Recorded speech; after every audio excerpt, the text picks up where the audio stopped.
A United States Army adjutant in Saigon stared at the personnel file in front of him for 47 seconds without speaking. He read it once. He read it twice. Then he closed the folder, slid it across the desk back toward the Australian officer standing at attention before him, and said 8 words that would ricochet through Allied command channels for the next 18 months. He cannot be a captain. He's 23. 23. The Australian standing in front of that desk wore 3 pips on each shoulder. His commission had been signed by the Governor-General of Australia. His paperwork was authenticated by the Australian High Commission. He had graduated from the Royal Military College Duntroon, completed jungle warfare training at Canungra, and been deployed to South Vietnam on official orders from the Australian Army. And the American adjutant, a man twice his age with twice his time in service, was telling him to his face that the entire United States military bureaucracy refused to recognize his rank. Wait, a captain who couldn't legally exist in the American system? An ally being told that his commission was administratively impossible because he was simply too young?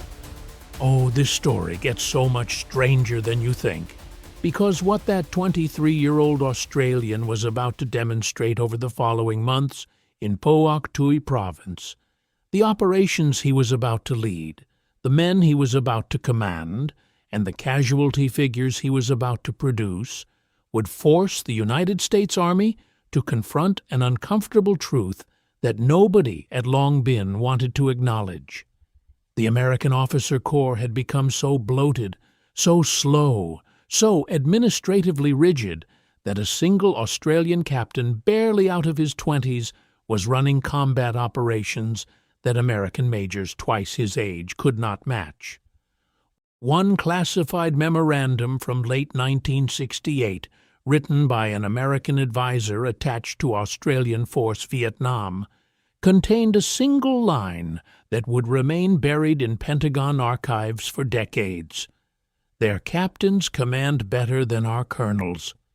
You're about to discover why the United States Army's promotion system collapsed when it tried to process Australian officers, why the age gap between Allied captains in Vietnam revealed 2 completely different theories of warfare, and why the Australian who walked out of that Saigon office was already a more experienced jungle warfare commander than most American officers who outranked him.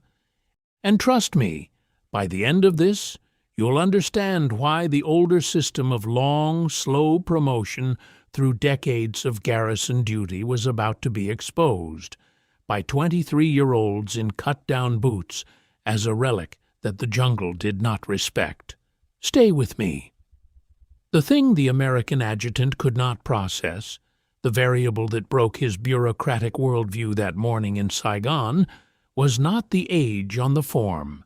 It was what that age represented. In the United States Army of the late 1960s, a captain was, almost without exception, a man approaching 30. He had completed 4 years at West Point or 4 years of ROTC at a civilian university. He had served 2 to 3 years as a second lieutenant.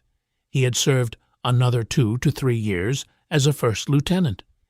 He had attended the Infantry Officer Advanced Course, or its equivalent. He had usually completed at least 1 staff assignment, frequently in Germany or Korea or stateside, before being promoted to captain. The minimum time in service before reaching captain was approximately 6 years. In practice, with the slow peacetime promotion pyramid that had governed American military culture since the end of the Korean War, most American captains in Vietnam were closer to 8 or 9 years into their careers when they pinned on the 3rd silver bar. They were 30. They were sometimes 32. They were occasionally 35 if they had come up through prior enlisted service. The American captain in Vietnam was, in the institutional imagination of the United States Army, a mature professional who had served in the peacetime garrison army for the better part of a decade before being entrusted with company command in combat. The Australian system produced something entirely different. Royal Military College, Duntroon, in the mid-1960s, ran a 4-year course that took 18-year-old boys directly out of secondary school and graduated them as lieutenants. A young Australian who entered Duntroon at 18 would graduate at 21 or 22, commissioned directly into the Royal Australian Infantry or another corps. The Australian Army's automatic promotion system, instituted at the formation of the Australian Regular Army in 1947, then promoted lieutenants to captain after 4 years of substantive service, provided they were qualified and recommended. 4 years. That meant an Australian Duntroon graduate could legitimately, legally, and routinely be promoted to captain at the age of 25 or 26. And during the rapid expansion of the Australian Army during the Vietnam War, when the force grew faster than the existing officer corps could keep pace, those timelines compressed further. Promotions accelerated. Temporary rank became common. Acting rank became routine. By 1968, it was entirely possible and not particularly unusual for an Australian captain to be 23 or 24 years old. The historical record from this period is unsparing in its assessment. Australian military historians who studied the era later described the 1960s expansion as having prostituted the ranks of captain and major, meaning that the volume of promotions required to fill the expanding force structure had pushed officers into senior-junior ranks far faster than peacetime norms would have allowed. To the Australians, this was simply the cost of fielding a deployable force in a sustained conflict. To the Americans, encountering it for the first time across the desks of MACV personnel officers, it looked like a clerical error. The American adjutant in that Saigon office, a regular Army officer who had spent 15 years climbing the rigid ladder of his own service, simply could not reconcile the document in his hand with the man standing in front of him. The age column read 1945, the rank column read captain, and the bureaucratic processing requirements of United States Military Assistance Command Vietnam were built on assumptions that made this combination administratively impossible. Australian captains were supposed to be paid at the equivalent rate of an American captain. They were supposed to be billeted at the equivalent quarters allowance. They were supposed to be authorized for the same liaison privileges, the same vehicle access, the same access to classified briefings appropriate to their rank. None of those entitlements made bureaucratic sense to a system that assumed a captain was a man in his late 20s or early 30s. The forms had not been designed for a 23-year-old captain. The classification protocols had not been designed for a 23-year-old captain. The officers' clubs had not been designed for a 23-year-old captain. And so the forms came back. The processing was delayed. The paperwork was returned to the Australian High Commission with annotations questioning the rank.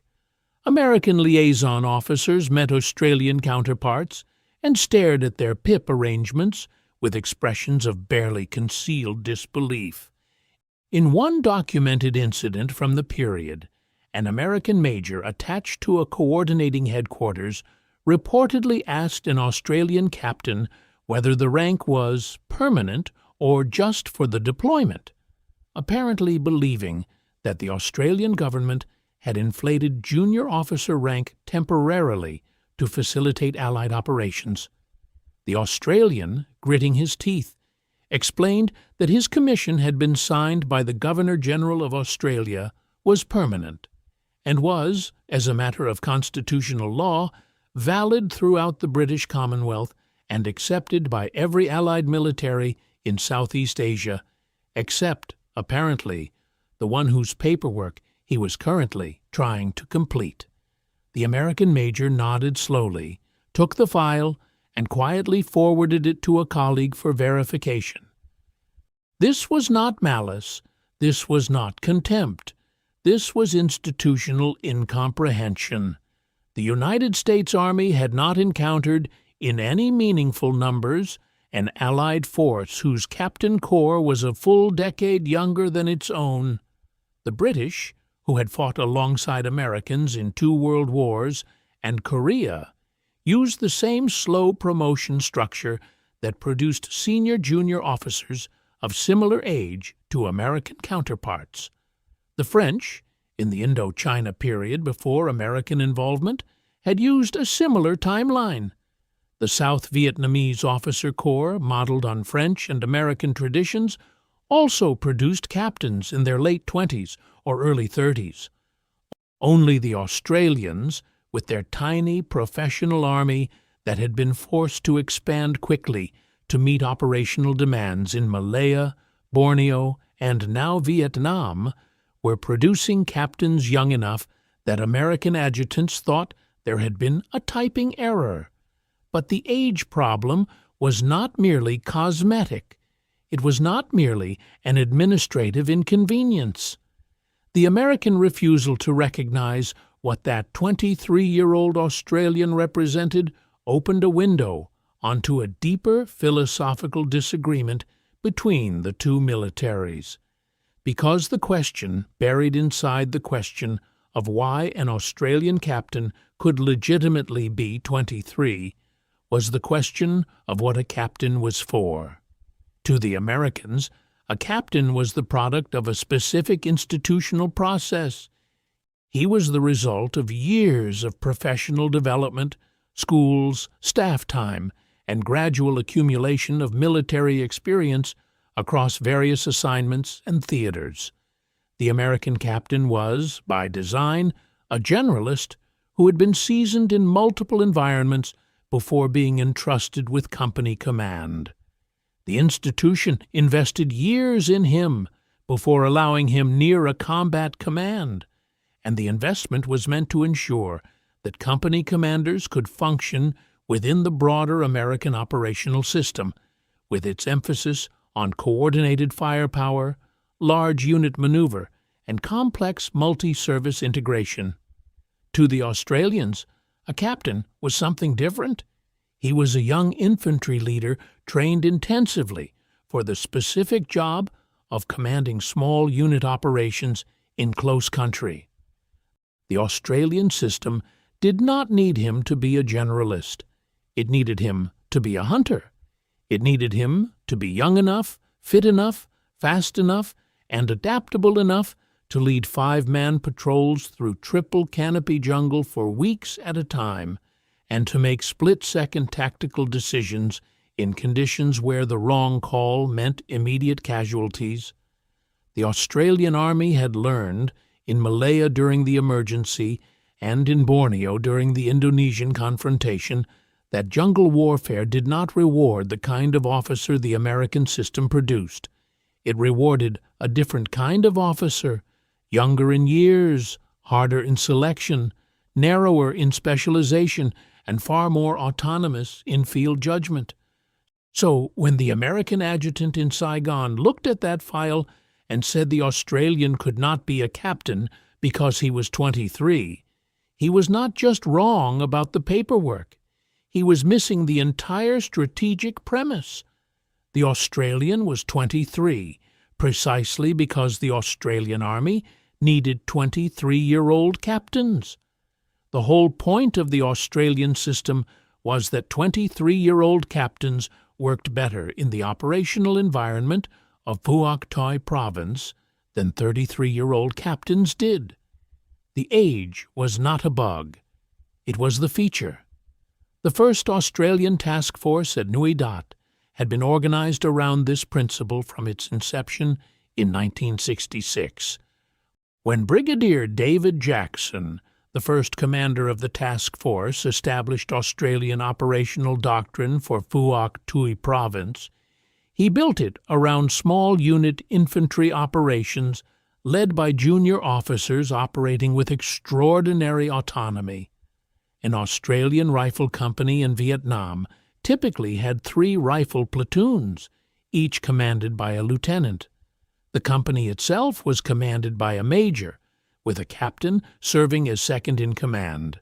But the operational reality was that the captain frequently led independent fighting patrols, conducted ambush operations, and managed contact situations entirely on his own initiative, often without higher headquarters, knowing precisely what he was doing or where.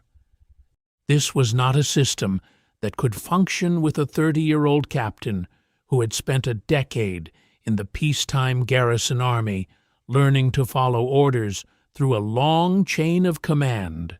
It needed a 24-year-old captain who had been intensively trained for jungle infantry operations and was psychologically comfortable making aggressive tactical decisions without waiting for higher approval. The Americans, watching this from the outside, often concluded that Australian junior officers were inadequately supervised, insufficiently disciplined, or operating outside the proper military chain of command. The Australians, watching the Americans from the outside, often concluded that American junior officers were essentially paralyzed without higher direction, unable to make tactical decisions appropriate to the conditions they were actually fighting in, and so heavily supervised that they could not adapt to the actual battlefield in front of them. Both observations contained truth. The American system produced officers who fit the system the American Army had built, which was a system designed for large unit conventional operations against peer adversaries in defined theaters of war. The Australian system produced officers who fit the system the Australian Army had built, which was a system designed for small unit unconventional operations in close country against irregular forces. Vietnam was the second kind of war. The Australian officers, including the 23-year-old captains the Americans could not bring themselves to process, fit the war they were actually in. The personal cost of being a 23-year-old Australian captain in Vietnam, however, was something that no doctrinal comparison could capture. These were young men who had been pushed through the most demanding officer training program in the Commonwealth, accelerated through the lieutenant rank, and handed responsibility for the lives of 40 or 50 soldiers in a combat theater while their American counterparts were still completing their second year as second lieutenants. They had not had time to make the small mistakes that older officers had made and learned from in peacetime garrison duty.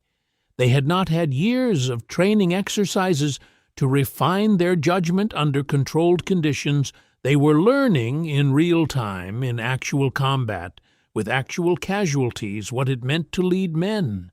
The pressure was extraordinary.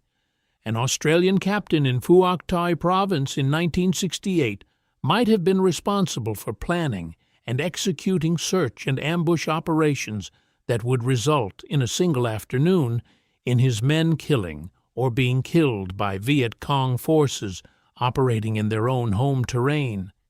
He had to read maps that were often inaccurate. He had to coordinate with artillery batteries on the radio while keeping his platoon dispersed and concealed. He had to make life-and-death decisions about whether to engage, whether to break contact, whether to call in air support, whether to push deeper into a suspected enemy position. And he had to do all of this while being 23 years old, while having graduated from Duntroon less than 2 years earlier, and while being acutely aware that a single bad decision could put bodies in the back of a Huey and bring grieving telegrams to homes in Brisbane, Adelaide, Perth, and Hobart. Letters from this period, preserved in the archives of the Australian War Memorial, capture the strain. Young Australian captains wrote home about the weight of command in language that suggested they were aging at compressed speed. They wrote about losing soldiers they had been responsible for. They wrote about returning to base after operations and finding that sleep would not come because the firefight kept replaying in their heads. They wrote about the gap between the boys they had been when they entered Duntroon and the men they had become by their second tour in Vietnam. The Australian Army had compressed a decade of professional development into approximately 4 years of intensive training and operational service. The compression worked. It produced captains who could lead jungle operations with extraordinary effectiveness, but it left those captains carrying psychological burdens that their American counterparts, older and more institutionally cushioned, often did not carry to the same degree. The American adjutant who refused to process that file in Saigon, the man whose disbelief at finding a 23-year-old captain on his desk became the small bureaucratic incident that opened a much larger window onto Allied military philosophy, did eventually process the paperwork. He had to. The Australian High Commission was unyielding. The diplomatic channels through which Allied operations were coordinated had no patience for an American refusal to recognize Australian rank, and the Australian captain in question, after standing politely through the bureaucratic resistance, simply outlasted the system. The forms went through, the pay was authorized, the billeting was arranged, the classification protocols were updated, with handwritten annotations on multiple documents indicating that this particular individual was administratively recognized as a captain despite his age. The annotations remained on the file for the duration of his deployment. They were not removed. They followed him through subsequent assignments, a small institutional scar left by a small institutional moment of disbelief. But the broader pattern continued throughout the Australian commitment to Vietnam. American adjutants continued to look at Australian rank slides and ages and exhibit the same surprise. American liaison officers continued to address Australian captains in tones that suggested they were not entirely sure they were dealing with peers. American senior officers, attending coordination meetings at Australian Force Vietnam headquarters, continued to find themselves in conversations with Australian officers who looked, by American standards, far too young to be making the operational decisions they were making. Some of those Americans adjusted. They came to understand, through repeated exposure to Australian competence, that the age gap was institutional rather than personal, and that the Australian captains they were dealing with had been trained and prepared for the responsibilities they held in ways that simply did not map onto American expectations. Others never adjusted. They continued throughout their tours to treat Australian junior officers with a slight but persistent condescension that the Australians noticed, resented, and quietly catalogued. The cumulative effect of these interactions, occurring across hundreds of meetings, dozens of joint operations, and countless administrative encounters, was to deepen the operational distance between the two militaries. The Australians increasingly preferred to operate independently. The Americans increasingly preferred to coordinate with Australians at higher echelons, where the rank and age comparisons were less jarring. Puoc Tui Province became, in practice, a sealed Australian operational area. American forces did not enter without coordination. American command did not direct Australian operations within the province. The administrative friction over things as small as the age of a captain on a personnel file contributed to a larger separation that had operational consequences across the entire Australian deployment. But the deeper truth that the age incident revealed, the truth that the American military culture of the period was institutionally incapable of fully absorbing, was that the Australian experiment in producing very young captains was working. It was working at the operational level. It was working at the tactical level. It was working in terms of casualty figures, kill ratios, and pacification metrics. The Australian task force, with its disproportionately young officer corps, was achieving results in Phuoc Toi province that American forces, with their older, more institutionally seasoned officers, could not match in adjacent provinces. The numbers, when assembled and compared, were stark. Australian companies under captains in their early to mid-20s were generating kill ratios that ran well above American averages. Australian patrols, led by lieutenants barely 2 years out of Duntroon, were locating and destroying Viet Cong supply caches, leadership cells, and communications nodes at rates that American units, often led by captains and majors a decade older, struggled to match. The Australian SAS squadron, whose patrol leaders were often very young captains and lieutenants, was achieving the highest documented kill ratio of any Allied unit in Vietnam, with patrols of 5 men routinely producing intelligence and tactical results that American long-range reconnaissance patrols of similar composition could not approach. By any conceivable performance metric, the Australian system of young, intensively trained, narrowly specialized junior officers was outperforming the American system of older, broadly developed, generally trained junior officers in the specific operational environment of jungle counterinsurgency in Southeast Asia. This was not a comfortable conclusion for the United States Army to absorb. It implied that the entire institutional structure of American officer development, with its emphasis on long timelines, broad experience, and extensive schooling, was misaligned with the requirements of the war the United States was actually fighting. It implied that the slow pyramid of peacetime promotion, which had been the foundation of American military culture since the end of the Korean War, was producing officers who were too old, too institutionally cushioned, and too generalist for the specific demands of jungle combat.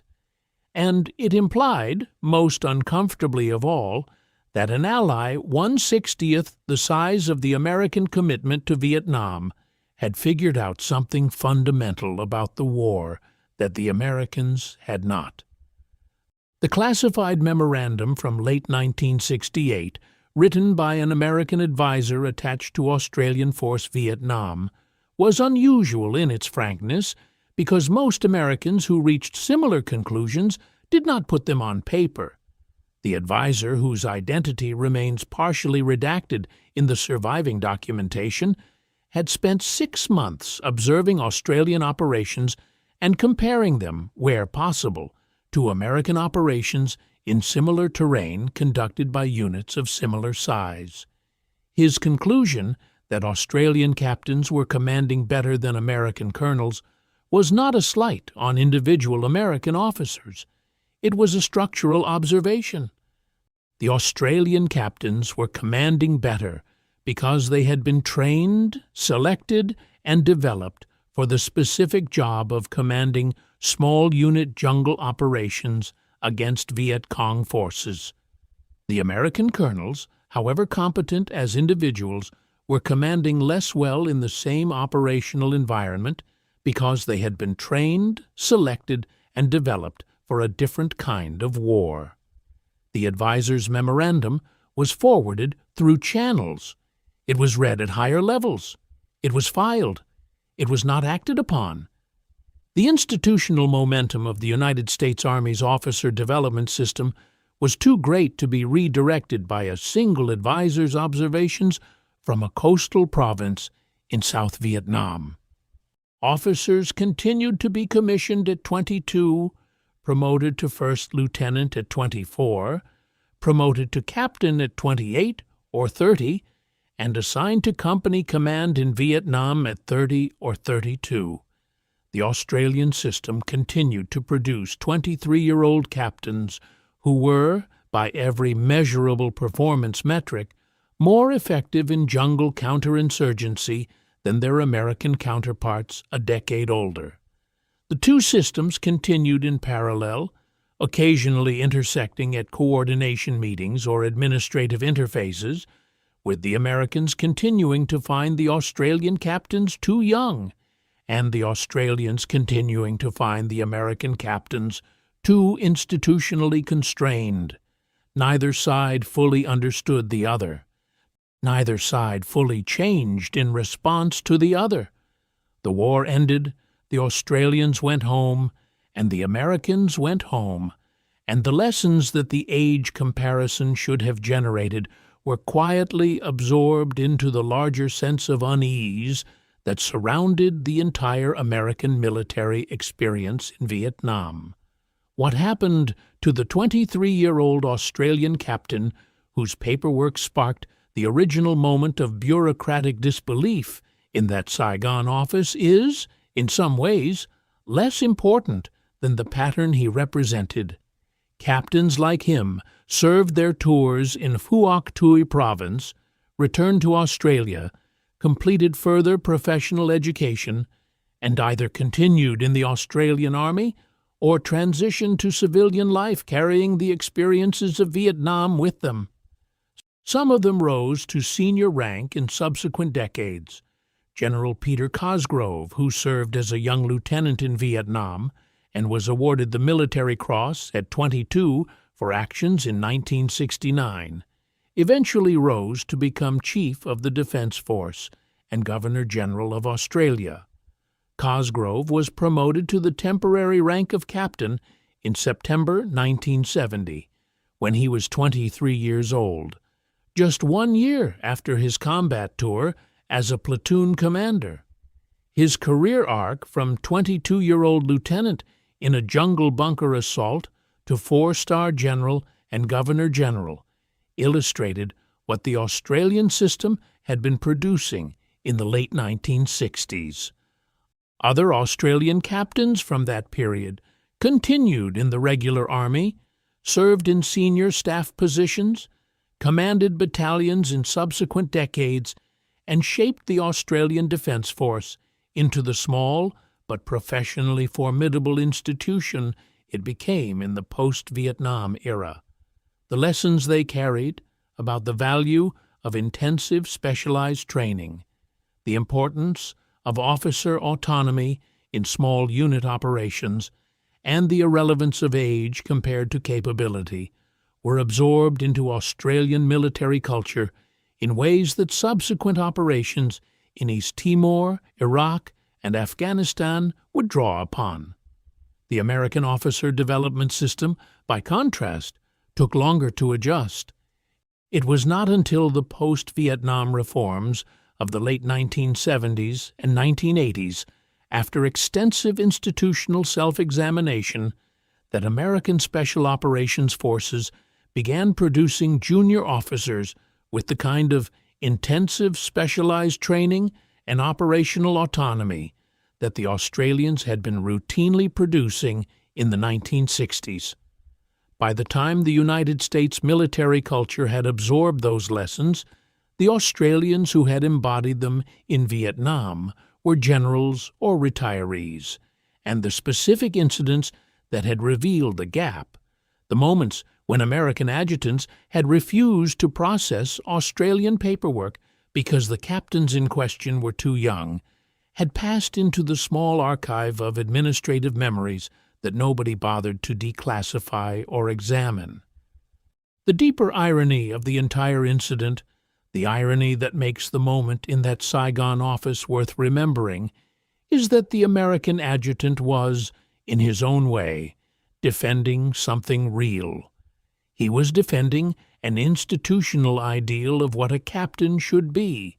He was defending the principle that rank was earned through years of service, professional development, and accumulated experience, and that the American Army's slow promotion pyramid was a feature rather than a bug.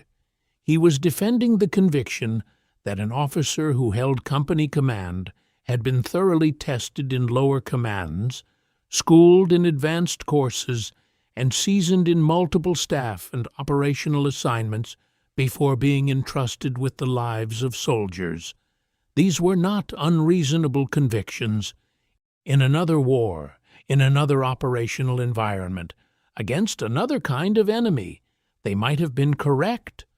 But in the specific war, the Americans were fighting in Vietnam, in the specific terrain of Southeast Asian jungle, against the specific enemy who had been refining unconventional warfare doctrine for 2 decades, those convictions were misaligned with operational reality. The Australian system, which the adjutant could not bring himself to process, was producing captains who were better adapted to the war than the system he was defending. That was what the 8 words, "He cannot be a captain, he's 23, actually meant. They were the moment when an American institution, in its own administrative reflexes, recognized that something foreign and apparently impossible was sitting on its desk. The recognition was not articulated. It was certainly not welcomed, but it was real, and the small administrative friction that resulted, the days of delay, the back and forth between offices, the handwritten annotations on the forms, the slight condescension in subsequent meetings, was the institutional sound of one military culture being unable to fully comprehend another. The Australian captain walked out of that office eventually with his paperwork processed. He went back to his unit. He went on operations. He led his men through ambushes and contacts and patrols and the daily grind of jungle warfare in Phuoc Thai province. He came home alive, which not all Australian captains of his vintage did. He never wrote a memoir about the 8 words the American adjutant said to him. He never gave an interview on the subject. The incident remained, as so many small incidents of military life do, a private memory that he carried with him through subsequent decades. But the institutional pattern the incident represented was preserved in the documentary record. Researchers who later worked through the personnel files of Australian officers who served in Vietnam noticed the recurring annotations from American adjutants, the questioning of rank, the verifications of age, the slight delays in processing, the handwritten notes indicating that this or that Australian officer had been administratively recognized despite institutional resistance. The pattern was consistent enough across enough files that it suggested something more than individual prejudice or random bureaucratic friction. It suggested a structural mismatch between 2 militaries that were ostensibly fighting the same war on the same side. The Americans, for their part, were not entirely wrong about the implications of the age gap. A 23-year-old captain, however well trained, however intensively prepared, was carrying a burden that would have been distributed across multiple older officers in the American system. The compression that produced young Australian captains also produced casualties of a different kind, casualties measured not in killed-in-action statistics, but in long-term psychological cost, in marriages that did not survive deployment, in lives that did not adjust well to civilian society after the war ended.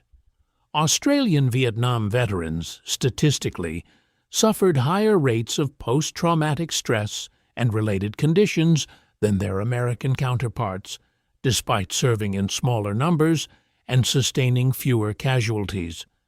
Some of that difference can be attributed to the particular intensity of small unit Australian operations, the constant patrolling, the absence of large secure rear areas, the fact that nearly every Australian soldier in country was in regular operational contact with the enemy. But some of it, the historians have argued, can be attributed to the age compression itself. The young Australian captains came home older than their birth certificates indicated. The years they had not spent in peacetime garrison duty, the years of professional development that the American system would have given them, those years had been spent instead carrying responsibility for life and death in jungle conditions where one bad decision created a casualty list. The system worked. It produced effective captains. It also extracted a price. The 8 words spoken in that Saigon office in the late 1960s have not survived in the official record under any single attribution. They are reconstructed from the cumulative testimony of Australian officers who reported similar encounters, from administrative annotations in personnel files, and from oral histories and unit memoirs of the period. The specific adjutant has not been identified. The specific Australian captain has not been identified because it could have been any of dozens of similar files processed through similar offices throughout the duration of the Australian commitment to Vietnam. The pattern is what matters. The pattern is what the 8 words capture. They capture a moment when one military culture looked at another military culture and saw something it could not classify, could not process, and could not ultimately defeat with paperwork. The Australian captain was 23. He was a captain. He was effective. The American system, with its slower timelines and its institutional preference for older junior officers, was unable to produce equivalents in the operational environment of jungle counterinsurgency.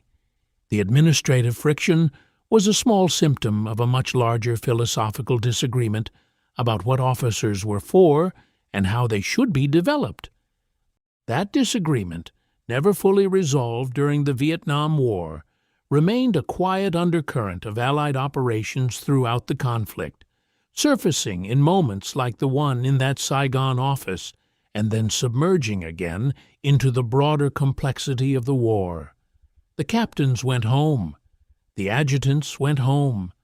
The systems continued, more or less unchanged, until subsequent generations of military reform began, slowly and incompletely, to import some of the lessons the war had offered. 23 years old. The American adjutant looked at the file and could not believe it. The Australian captain looked at the adjutant and was not surprised. He had been 23 for a year already, and he had been a captain for almost as long. The jungle did not care about his age. The Viet Cong did not care about his age. His own soldiers, whose lives depended on his judgment, had stopped caring about his age the first time they saw him handle a contact in the bush.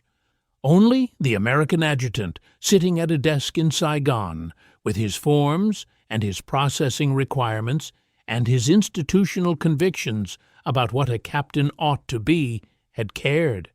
And his caring, however bureaucratically intense in the moment, had not changed the fact on the ground. The Australian was a captain. He was 23. He was already, by every measure that the war itself imposed, more experienced than many of the Americans who outranked him. And in 18 months of subsequent operations in Puoc Tuy Province, he and the small cohort of similarly young Australian captains alongside him would produce a record of effectiveness that would force the Pentagon, eventually, quietly, and decades after the fact, to absorb lessons the adjutants of 1968 had been unable to recognize when those lessons walked into their offices in person. He cannot be a captain. He's 23. He could be. He was. And the record he and his peers left behind in the jungles of South Vietnam continues, more than 50 years later, to instruct anyone willing to read it on the difference between what an institution thinks an officer should be and what a war actually demands.